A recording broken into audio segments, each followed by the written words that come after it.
Today's episode is tire grooving. Now, I don't claim to be an expert in tire grooving, but I try to use a little bit of common sense. If you've got a soft track, you want some big grooves so that tire can get down there and bite into that soft track. If you've got a really hard, dry, slick track, then you don't want a lot of grooves. You want a lot of rubber on the tire, so you got a lot of rubber in contact with the surface of the track. So let's look at two tires I got here.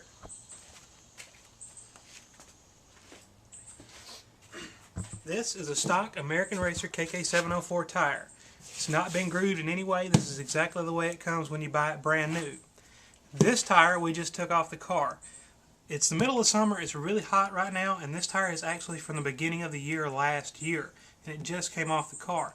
It's been grooved over 3 times, and you can see all the big grooves I put in it. When I grooved this tire at the beginning of the year last year, it was early in the season. The tracks all had a lot of moisture in them, a lot of bite. So we were looking for some big grooves in here so it gets down in the dirt, gets some good bite. This tire is more akin to a dry slick track.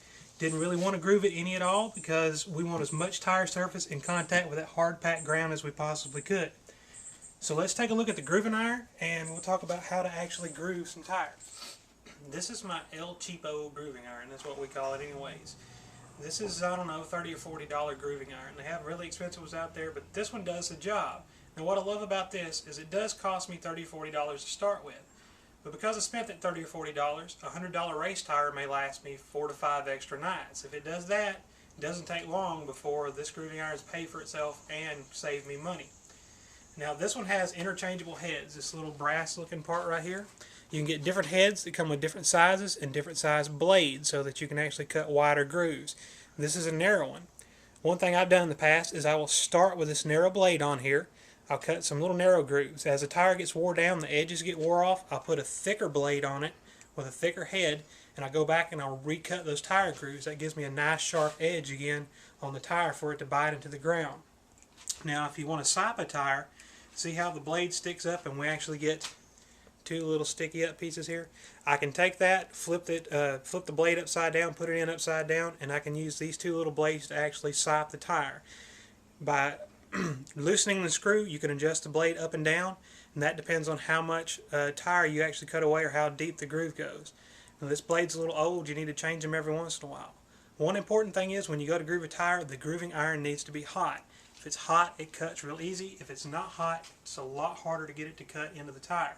I plugged this one in while we were setting up for the episode today.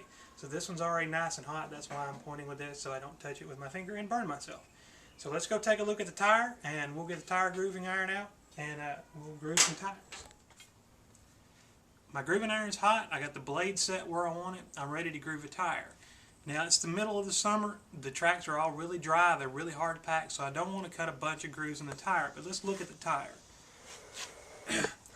One thing about these tires, on this brand anyways, is you see right here on the edge, there's no real groove to speak of. There's these little slots, but they don't really do a whole lot. And even this groove running the radius of the tire doesn't really do a whole lot. They're so thin. So I'm not going to cut into the tread any. I don't need to because it's so dry now. But what I am going to do is I'm going to come in here and I'm going to cut and open all these up. And I'm going to go around the radius of the tire and I'm going to open that up so that I get some nice deep grooves in the tire. And give it some bite on each edge. And I'll do the outside edge and I will do the inside edge. Now you notice this tire is mounted on the car. We have a neat little deal with Zeus buttons where I can actually just take this fender off, get to it real easy. You need to have the tire mounted in a stable place. This thing's hot and can hurt you. If the tire is stable, I don't have to worry about wiggling or getting away from me. If you can't take the body off the car, sometimes it's just easier to mount this tire on the front of the car, groove it, take it off, and put it back here. That way you don't have to worry about the tire shifting around. Alright, I'm going to follow the original pattern that's here. I'm going to take these little grooves, and I'm just going to open them up. So just put my grooving iron on it. Slide it through, and usually the little piece stays in there, but you can see I can pick it out with my finger. Now I've got a nice thick groove in the tire right there, so let's cut a couple more.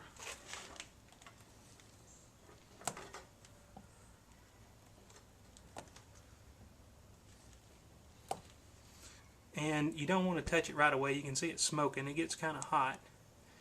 But just come back once you're done grooving, and you cut these out.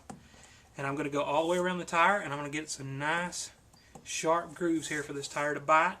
Once I get those done, I'm going to come back. I'm just going to put my grooving iron in. And I'm going to go all the way around the radius of the tire. And sometimes I can go all the way around and get one big piece out. I'm going to peel this out. Now I've got a nice deep groove with a hard edge here, sharp edge, for this tire to bite in the ground when it's sliding. When this tire is rolled over on the side, I've got some nice grooves here for it to bite in. I'll go ahead and groove this side. I'll groove that side. Then we'll go over to the left rear and I'll cut the exact same thing in the left rear, and I'll be done. Now, if it was going to be earlier in the season, the tracks are going to be tacky, I might actually take and cut me some big grooves across the tire to get some bite in it. But the way it is right now, that should be good enough for my tire grooves.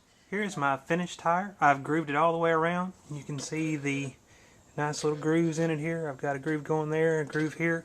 If you noticed in the previous shots, there wasn't really a whole lot of groove there to speak of, so I think that's really going to help out. One thing more to note, make sure that when you groove your tires that the tires are clean. If you have a dirty tire, it's just going to shorten the life of your blade, and then you have to replace the blades more often. One other thing, if you notice how I've got my grooving iron sitting up here on top of the press, the reason I put it up here like this is because that's the only place I can really sit it. But notice that the blade is pointing up. That's where all the heat is. If you set your grooving iron down on something, it's liable to catch it on fire in the first place. And if you don't put it with the blade up, if you put it with the blade down, the heat rises and it can melt your handle or do damage to your grooving iron. So just make sure you store it like that. Alright, I hope you learned something, or at least got something out of it. If you've got any questions or any comments you want to leave us, go ahead and do that.